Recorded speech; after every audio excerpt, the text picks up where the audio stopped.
Hello everyone, welcome back to the channel. I hope you're all doing well. As you know, on this channel we usually dive deep into politics, international affairs, power struggles, wars, and diplomacy.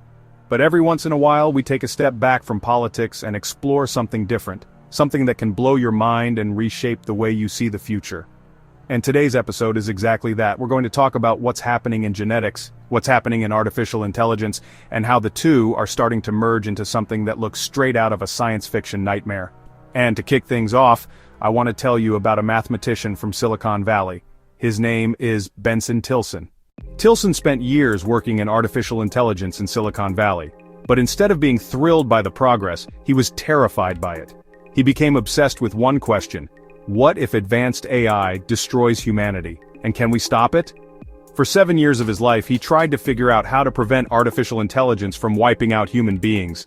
And after all that time, his conclusion was chilling. He said it was impossible. You can't stop advanced AI. You can't put the genie back in the bottle. So he changed his focus. Instead of trying to limit AI, he asked another question. If we can't stop artificial intelligence, then maybe we can upgrade humanity. If humans could become smarter, faster, and sharper, maybe we could protect ourselves. Maybe we could compete. That's where his research went. Not into building smarter machines, but into building smarter humans. Tilson founded something called the Berkeley Genomic Project, a non-profit that's anything but non-profit in spirit. Here's how it works. Parents pay $50,000 before their baby is even born. Scientists then run genetic tests on the embryos, including something that sounds absolutely insane: an IQ test at the embryo stage. Yes, you heard that right. They're testing embryos for intelligence before implantation. The goal? To create babies who are born smarter, stronger, and genetically optimized. Let that sink in. We are literally talking about engineering intelligence into the human race. And this isn't just Tilson's fantasy. Around the world, a growing number of wealthy parents are buying into this. Take Elon Musk. By 2025, Musk had at least 14 known children from 4 different women. And that's just the ones we know about. Why so many kids? Musk himself has said he believes spreading his genes is a way to help save civilization. He sees his own DNA as valuable to the future of humanity. And he's not alone. A whole subculture of wealthy elites, from CEOs to Silicon Valley engineers, believe their intelligence and success should be passed on to the next generation. Some donate sperm, others carefully select partners, some spend $500,000 with private genetic matchmaking services to create the so-called perfect baby. Yes, there are firms in the United States right now charging $500,000 to match ultra-wealthy parents with donors from places like Harvard, MIT, or Princeton, the genetic elite. This growing obsession has a name: genetic optimization, or as some of them put it, creating the ideal human being. Behind all of this is what sociologists are starting to call IQ fetishism, the idea that intelligence is the only thing that matters, that smarter always equals better. And here's the scary part. For many of these people, if you're not smart enough, you don't even deserve to exist. This mindset is nothing new. It's basically the same cold Darwinian logic that fueled slavery, eugenics, and the darkest chapters of human history. Only now, it's being repackaged with futuristic technology and Silicon Valley money. To see how dangerous this can get, let's rewind for a second to a movie from 1997. The movie is called Gattaca. If you haven't seen it, I strongly recommend watching it. In the film, children are genetically engineered before birth. Their DNA is scrubbed clean of weaknesses, their eye color, height, and even intelligence are selected. Society splits into 2 castes: the valids, genetically engineered, elite, healthy, and brilliant. The invalids, naturally born, discriminated against, and forced into low-level jobs. Sound familiar? That movie, made nearly 30 years ago, is now unfolding in real life. Today, 2 of the fastest growing industries in the world, artificial intelligence and genetic engineering, are merging. The goal? To build not just smarter machines but smarter humans. Companies like Genomic Prediction, Nucleus Genomics, and Hirosite already advertise services that test embryos for IQ potential.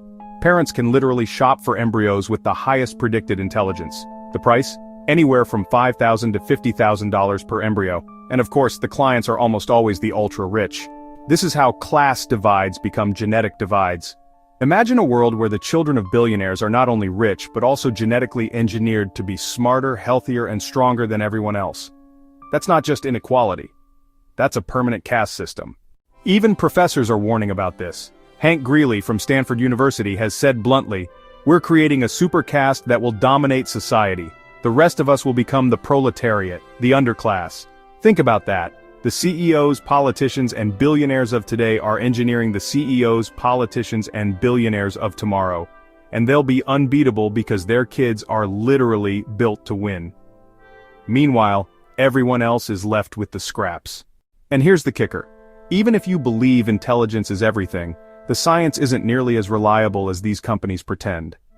Geneticists like Dr. Shay Karmi say that embryo IQ predictions only explain 5 to 10% of differences in intelligence. In other words, it's guesswork. Others, like Harvard's Dr. Alexander Gusev, warn that selecting for high IQ embryos can also increase the risk of disorders like autism. So the perfect baby you ordered might come with problems no one expected. But let's zoom out. What's the bigger picture here? Silicon Valley isn't just building machines, it's building a new kind of human. One stripped of emotion, intuition, imagination, and spirituality.